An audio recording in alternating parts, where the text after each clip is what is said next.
ये पाकिस्तान के सूबा पंजाब का जिला चकवाल है। इसी जिले में गाह के नाम से एक छोटा गांव है। इंडिया के साबिक वजीर आजम मनमोहन सिंह की पैदाइश 1932 में इसी गांव में हुई थी।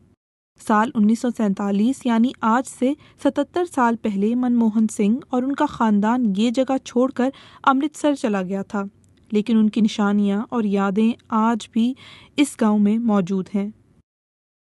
ये वो जगह है जहाँ उनका घर हुआ करता था।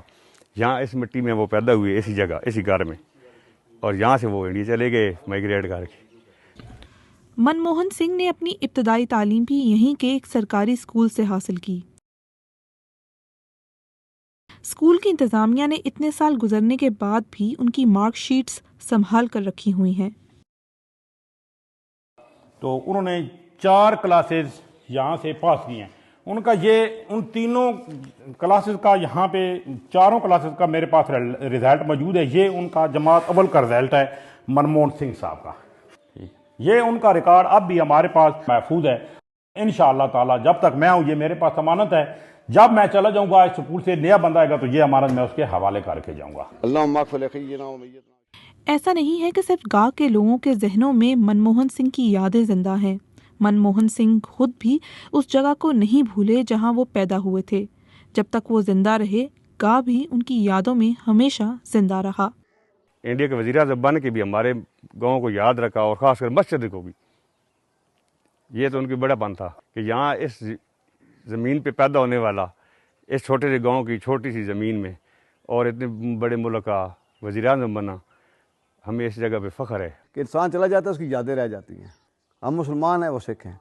सबसे पहले जो उनकी बात मुझे याद है कि उन्होंने एक मैसेज भेजा था कि मेरे घर के साथ एक जामा मस्जिद है, वहाँ पे नमाजी नमाज़ पढ़ते थे। मुसलमानों की बात कर रहा हूँ, अल्लाह पाक को, और वो आज नहीं है, लेकिन उनकी बात हमें इसलिए याद है कि अच्छी बातें हमेशा याद रखी जाती हैं।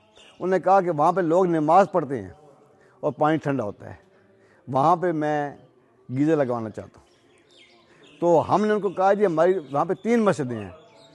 तो उन्होंने 3 मस्जिदों के लिए इंडिया से वो गीज़र सिस्टम भेजे हैं, जो आज भी हमारी मस्जिदों में लगे हुए हैं।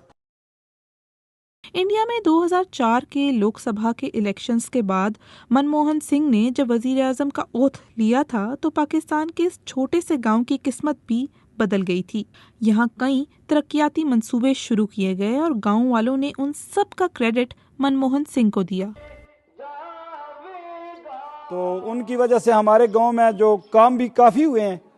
बच्चियों का हाई स्कूल बना, बच्चों का हाई स्कूल बना, BHU की इमारत बनी, वेटनरी का अस्पताल बना, और तकरीबन बलकसर से लेकर गाह तक डबल रोड बनी। तो बहुत ज़्यादा काम भी हुए, लेकिन हमारी जो वो ख्वाहिश थी कि वो यहाँ आते और हम उनका इस्तकबाल करते, लेकिन वो हम बस उनके बाद आज वफा हो गया है, तो हमें अफसोस है। गाँव के लोगों को जिस बात का दुख है, उसी दुख के साथ मनमोहन सिंह ने भी इस दुनिया को अलविदा कह दिया, क्योंकि उनकी दिली ख्वाहिश थी कि वो कभी अपने गांव जाएं, अपने स्कूल का दौरा करें, वहां के दरख्त दोबारा देखें। लेकिन 10 साल तक वजीर आज़म रहने के बावजूद वो कभी पाकिस्तान नहीं जा सके। तमाम लोगों की ख्वाहिश है कि कहते हैं कि यार हम लोग अगर आसानी हो तो वहाँ जाएँ और उनकी आखिरी रसूमात में शिरकत करें, लेकिन हम लोगों ने उनको बताया कि ये पॉसिबल नहीं है, हमारे दोनों मुल्क के हालात ऐसे नहीं हैं, तो बस यहाँ ही बैठ के दुआ कर सकते हैं।